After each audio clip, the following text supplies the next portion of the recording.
మోడీ ట్రాప్లో పడ్డారనాలేమో.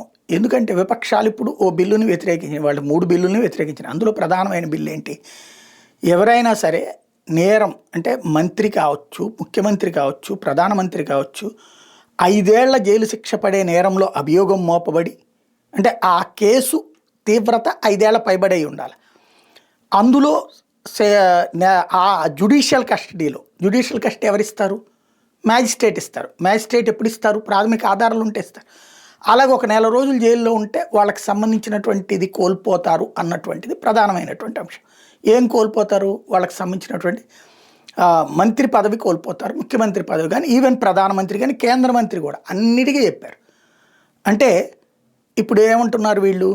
అది తప్పు, ప్రతిపక్షాలని వేధించడానికి. ప్రతిపక్షాలను వేధించేటట్టయితే ఆర్టికల్ 356 వాడలేరా? ఇంతవరకు మమతా బెనర్జీ అంత దుర్మార్గం చేస్తుంటేనే వాడలేదే, కేరళలో అంతరాక్షసత్వంగా చేస్తుంటేనే వాడలేదే, అక్కడే వాడంది దీని ద్వారా వాడతారా? కేంద్ర దర్యాప్తు సంస్థలు తప్పు చేస్తాయి మరి చేసి ఉండాలి, వాటితోనే పట్టుకుని ఈ పాటికి అన్నాళ్ళు జైల్లో పెట్టాలి కదా. కేజ్రీవాల్ది అక్కడ సుప్రీంకోర్టు దాకా వెళ్ళినా కూడా సుప్రీంకోర్టు కూడా ఉండమంది అతని జైల్లో, అతను తప్పు చేస్తున్నాడని చెప్పింది. ఇకపోతే నెక్స్ట్ ఎలక్షన్లోనే మేము వచ్చేస్తున్నామని చెప్పారు కదా, మనం 99 వచ్చేస్తామే గెలుపు అనుకున్నారు కదా, రేపు ఎలక్షన్స్లో మనమే అధికారంలోకి అని చెప్తున్నారు కదా ఐఎన్డీఏ కూటమి.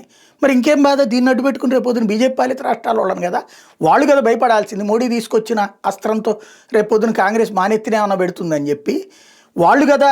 మిస్యూజింగ్ అనేటటువంటి పదానికి అర్థం ఎమర్జెన్సీ లాంటి పెట్టి రాజ్యాంగాన్నే వాడుకున్నటువంటి కాంగ్రెస్ పార్టీని చూసి బీజేపీ వాళ్ళు భయపడాలి. కానీ వాళ్ళ చేతికి ఈయనేంది అస్త్రం ఇస్తున్నాడని వాళ్ళు మళ్ళీ అధికారంలోకి వస్తారు, మనం రామని భయపడుతున్నామా? అదే ఆలోచించుకోవాలి.